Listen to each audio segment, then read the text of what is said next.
Market में mistakes are inevitable. गलतियां तो होंगी, बट ज़रूरी ये है कि हम उन मिस्टेक से सीख कर लर्न करके उन्हें रिपीट ना करें। And if we are looking for mistakes then we are in luck. बहुत से ट्रेडर्स ने मार्केट में बहुत सी ट्रेडिंग और बहुत सी गलतियां की हैं। हमारे लिए तो बेस्ट यही होगा कि हम उनकी मिस्टेक से सीखें, because learning from other peoples money can save you a lot of time and most certainly it will save you a lot of money. इस वीडियो में हम डिस्कस करने वाले हैं the top 5 mistakes made by derivative traders. मैं हूं कुश बोहरा और ये है the evergreen derivative series by Upstox. पिछले वीडियो में हमने देखे थे कुछ डेरिवेटिव इंडिकेटर्स जैसे open interest, put call ratio. कैसे इन इंडिकेटर्स की मदद से आप स्टॉक का ट्रेंड या मार्केट का ओवरऑल सेंटिमेंट समझ सकते हैं। अगर आपने वो वीडियो मिस किया तो आप यहां क्लिक करके वो वीडियो देख सकते हैं। इस वीडियो में हम बात करने वाले हैं about the top 5 mistakes that the F&O traders make and more importantly how to avoid them. चलिए शुरू करते हैं मिस्टेक नंबर 5 से, ओवर एक्सपेक्टेशन ऑफ रिटर्न्स। बहुत से इन्वेस्टर्स और ट्रेडर्स मार्केट में आते हैं ये सोच के कि ये है एक मनी मेकिंग मशीन। वेल, उनकी एक्सपेक्टेशन गलत नहीं, गलती होती है जब हम एक्सपेक्ट करते हैं कि ये होगा बहुत फास्ट। मार्केट में पैसे बनते हैं, बट आपको अप्लाई करना पड़ता है पेशेंस एंड परसिस्टेंस। मैं ज़्यादातर ट्रेडर से ये पूछता हूँ कि अगर आपने मार्केट में 100 रुपए लगाए, 1 महीने बाद आप क्या चाहते हैं, ये पैसे कितने हो जाए ग्रो होके? 105, 110, 120 या 200? अगर आपका आंसर था सबसे लीस्ट यानी 105, तब भी देखिए आपका परसेंटेज रिटर्न कितना बना। 1 महीने में आपने बनाया है 5% रिटर्न। अगर हम इसे एनुअलाइज करें यानी साल भर के लिए कैलकुलेट करें तो वो हुआ 60% रिटर्न। क्या ये कम है या ज्यादा? चलिए इसे समझते हैं एक बेंचमार्क से। मार्केट में रिटर्न के बेंचमार्क्स होते हैं निफ्टी या सेंसेक्स जैसे इंडेक्स के रिटर्न्स।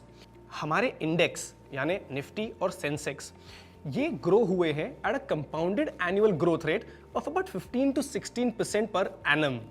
अगर हम इस नंबर को यानी 15 से 16% के रिटर्न को एक बेंचमार्क लेके चलें तो 60% लगता है बहुत बड़ा। क्या आप जानते हैं, अगर कोई फंड मैनेजर कंसिस्टेंटली निफ्टी या सेंसेक्स जैसे इंडेक्स के रिटर्न्स को बीट करे तो उसे माना जाता है बहुत ही बढ़िया परफॉर्मेंस। हम जब मार्केट में ट्रेडिंग करते हैं तो ये बेंचमार्क एक सही बेंचमार्क बन सकता है हमारी ट्रेडिंग के लिए। इससे एक फायदा और होता है, अगर हम इतने बड़े रिटर्न की ओवर एक्सपेक्टेशन ना रखें तो हम मार्केट में उतनी बड़ी रिस्क भी नहीं लेंगे, क्योंकि ज़्यादातर ट्रेडर्स इतनी बड़ी रिस्क लेके अपने पैसे खो बैठते हैं। तो अपने रिटर्न की एक्सपेक्टेशंस को करिए रैशनलाइज, ताकि आप बहुत ज़्यादा रिस्क ना लें और आपका कैपिटल ग्रो होता रहे।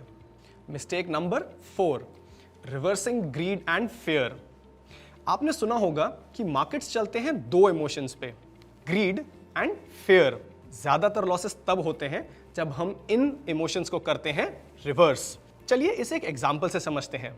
आपने बाय किया एक स्टॉक 100 रुपए के प्राइस पे। आपको चाहिए कि ये स्टॉक जाए ऊपर और आपका बने profit.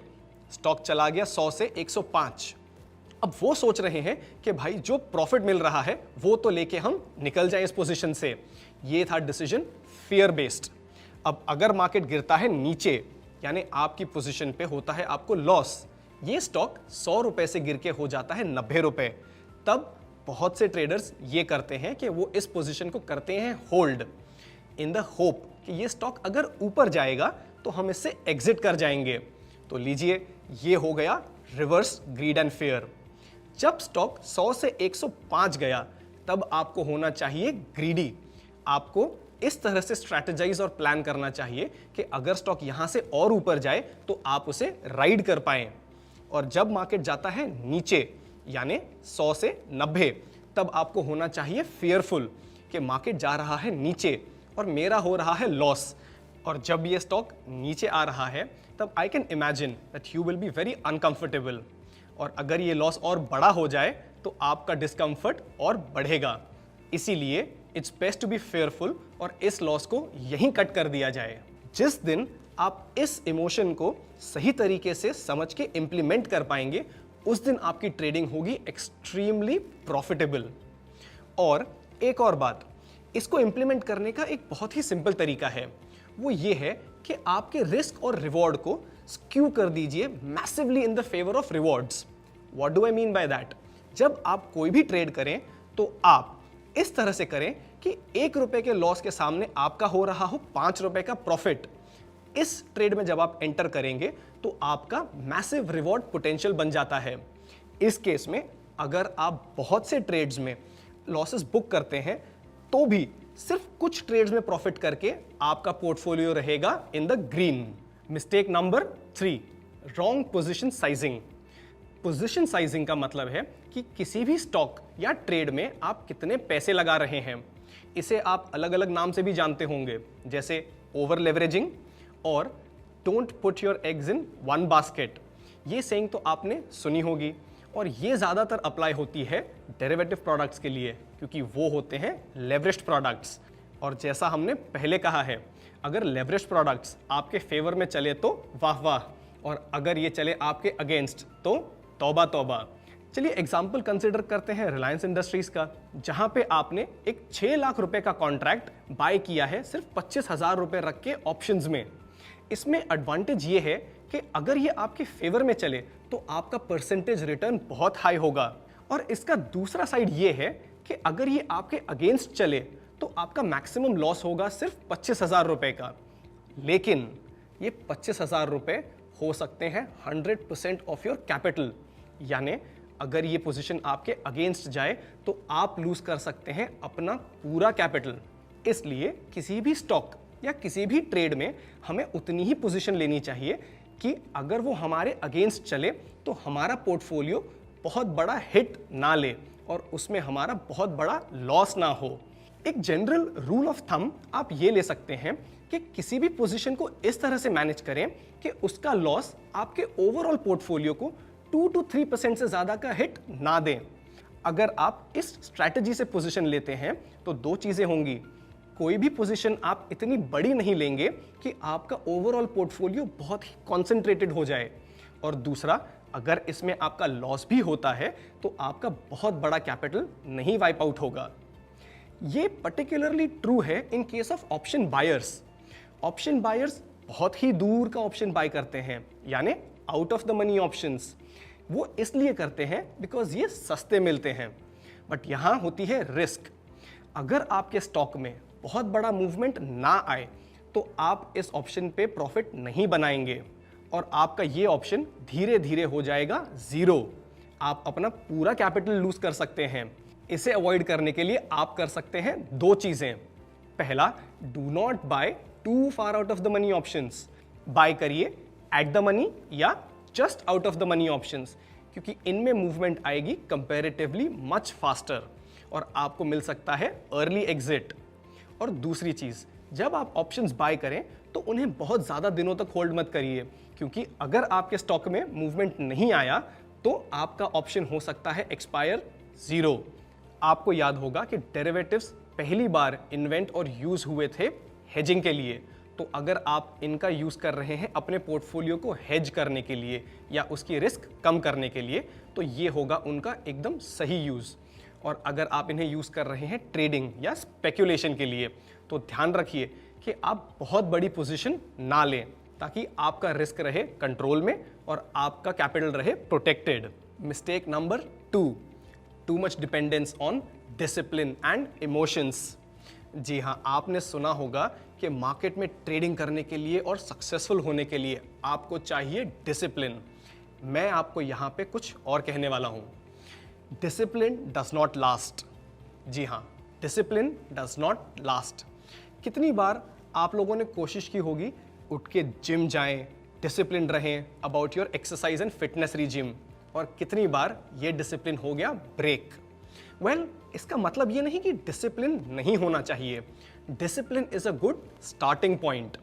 What I mean is, आपको वो नया पर्सन बनना पड़ता है आपका रिजल्ट अचीव करने के लिए।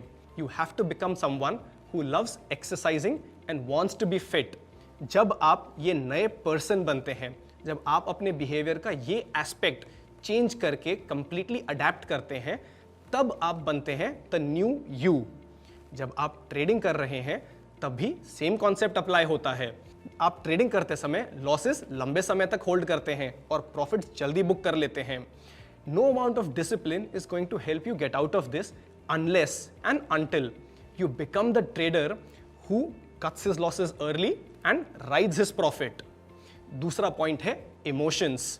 हमें यह कहा जाता है कि अपने इमोशंस को कंट्रोल में रखिए अगर आप ट्रेडिंग कर रहे हैं तो। Well, as human beings we are bundles of emotions. Emotions तो रहेंगे, बजाय इसके कि हम इसे चैलेंज करें और इन्हें कंट्रोल करें। ये बेस्ट है कि हम इन्हें समझें और हमारी ट्रेडिंग स्ट्रैटेजी इनके हिसाब से अडेप्ट करें। अगर आप एक ऐसे ट्रेडर हैं जिसे बहुत ज़्यादा रिस्क पसंद नहीं है, तो आप उन्हीं इंस्ट्रूमेंट्स में इन्वेस्ट और ट्रेड करिए जहां पे आपका रिस्क बहुत ज़्यादा नहीं होगा। इन दोनों पॉइंट्स को इम्प्लीमेंट करने के लिए हैं बहुत ही सिंपल 3 स्टेप्स। पहला स्टेप है take positions as per your risk appetite and portfolio value. In other words, ध्यान रखिए अपनी पोजीशन साइजिंग का। दूसरा, ऑलवेज अप्लाई स्टॉप लॉसेस। और तीसरा है never take your trading positions without a hedge. जब आप इन तीनों स्टेप्स को अप्लाई करते हैं तब आप बनते हैं एक न्यू यू। आप बनते हैं एक smarter, more informed and an aware trader and investor जो अपनी पोजीशंस को प्रोटेक्ट करके चलता है as per his discipline and emotions. And the number 1 mistake जो ट्रेडर्स करते हैं एफएनओ में, वो है lack of a trading blueprint. अगर हम कोई भी बिल्डिंग बनाना शुरू करें बिना ब्लूप्रिंट के, तो बिल्डिंग बनने के बाद हमें समझ में आएगा कि कितना बड़ा ब्लंडर हो गया और ये बिल्डिंग हो सकती है कोलैप्स। इसी तरह से अगर आप अपना पोर्टफोलियो बनाना शुरू करते हैं without a very clear blueprint, तो हो सकता है आपको कुछ समय बाद रियलाइज हो कि कितना बड़ा ब्लंडर हो गया और वो हो सकता है कोलैप्स। तो आइए समझते हैं ऐसे कौन से कंपोनेंट्स हैं जो आपको अपने ब्लूप्रिंट में इनकॉर्पोरेट करने बहुत ज़रूरी हैं व्हेन यू स्टार्ट ट्रेडिंग। ये हैं 4 कंपोनेंट्स। सबसे पहला है नो योर ऑब्जेक्टिव। यस, कोई भी चीज़ शुरू करने के पहले हमें हमारा ऑब्जेक्टिव या आउटकम बहुत क्लियर होना चाहिए। जब हम पोर्टफोलियो बनाना शुरू करते हैं, हमें ये पता होना चाहिए कि हम ये इन्वेस्टमेंट या ट्रेड क्यों कर रहे हैं। क्या हमारा ऑब्जेक्टिव है हमारे होम लोन को पे ऑफ करना, या हमारे बच्चों की एजुकेशन को फंड करना, या हमारे लिए रिटायरमेंट इनकम सिक्योर करना। ये सारी बातें जानना इसलिए ज़रूरी है क्योंकि इसके बेसिस पे डिसाइड होगा आपका फ्यूचर कोर्स ऑफ एक्शन। अगर आप इनकम जनरेशन करना चाहते हैं तो आप अलग स्ट्रैटेजी अडॉप्ट करेंगे। अगर आप वेल्थ क्रिएशन करना चाहते हैं तो आप एक अलग स्ट्रैटेजी अडॉप्ट करेंगे। आपका ऑब्जेक्टिव इनकम क्रिएशन है या वेल्थ जनरेशन, आप कौन से टूल्स और इंस्ट्रूमेंट्स यूज करेंगे, ये सब डिपेंड होगा on knowing your objective very clearly. दूसरा स्टेप है एंट्री एंड एग्जिट पॉइंट्स। कई बार हम कंफ्यूज हो जाते हैं पोजीशन कब ली जाए एंड मोर इंपॉर्टेंटली उससे कब निकला जाए। तो हमें इस चीज़ पे क्लैरिटी तब मिलती है जब हम पोजीशन में एंटर करने से पहले ये होमवर्क रेडी रखें। आप पोजीशन में तब एंटर करिए जब रिस्क रिवॉर्ड आपके फेवर में हो, और एग्जिट कर जाइए जब आप लॉस इनकर कर रहे हो या आपका टारगेट मीट हो गया हो। इसके बारे में जितनी बात की जाए कम है, इसलिए हमने एक पूरा वीडियो बनाया है on the road map for trading, और वो है हमारा अगला वीडियो, तो उसे देखना ना भूलें। अगला पॉइंट है कीप व्हाट वर्क्स। जब आप मार्केट में ट्रेड करेंगे तो बहुत सी चीज़ें आपके फेवर में काम करेंगी और बहुत सी चीज़ें आपके अगेंस्ट। कुछ स्ट्रैटेजीज होंगी जो आपके लिए रिटर्न्स जनरेट करेंगी और कुछ जो आपके लिए लॉसेस करेंगी। The idea is to keep what works. जो स्ट्रैटेजी आपके लिए काम कर रही है, continue doing that and keep reviewing this list so you are always updated on what's working for you and what's not. Last point है continuous learning. जितना आप मार्केट में ट्रेड करेंगे उतना आप ज़्यादा सीखेंगे। मार्केट में हर दिन एक नई लर्निंग होती है, नए टूल्स, नई स्ट्रैटेजीज, नए इंस्ट्रूमेंट्स आते रहते हैं। जब आप अपने आप को इनसे अपडेटेड रखते हैं तो आपका पोर्टफोलियो भी रहता है अपडेटेड। तो ये थी हमारी top 5 mistakes of FNO traders. चलिए करते हैं एक quick recap. Mistake number 5, over expectation of returns. Mistake number 4, reversing greed and fear. Mistake number 3, wrong position sizing. Mistake number 2, too much dependence on discipline and emotions. And mistake number 1, lack of trading blueprint. इनमें से ऐसी कौन सी mistake है जो आप करते आ रहे हैं और अभी से अवॉइड करेंगे, या कोई ऐसी मिस्टेक जो आप इस लिस्ट में ऐड करना चाहें, उन्हें डालिए कमेंट सेक्शन में। अगले वीडियो में हम आपसे डिस्कस करेंगे अ रोड मैप फॉर ट्रेडिंग, कैसे आप अपने लॉसेस को जल्दी कट कर सकते हैं और कैसे अपने प्रॉफिट्स को राइड कर सकते हैं। तो इस अपडेट के लिए इस चैनल को सब्सक्राइब करिए और इस बेल आइकन को हिट करिए ताकि आपको मिलते रहे हमारे सारे अपडेट्स। मैं हूं कुश बोहरा और ये है the evergreen derivative series by Upstox. अच्छी लर्निंग का सीक्रेट है रेपिटेशन। तो अगर कोई भी टॉपिक या कॉन्सेप्ट आपको नहीं समझ में आया तो इस वीडियो को दोबारा प्ले कीजिए, तब तक जब आप उस कॉन्सेप्ट को ठीक तरह से समझ न जाएं।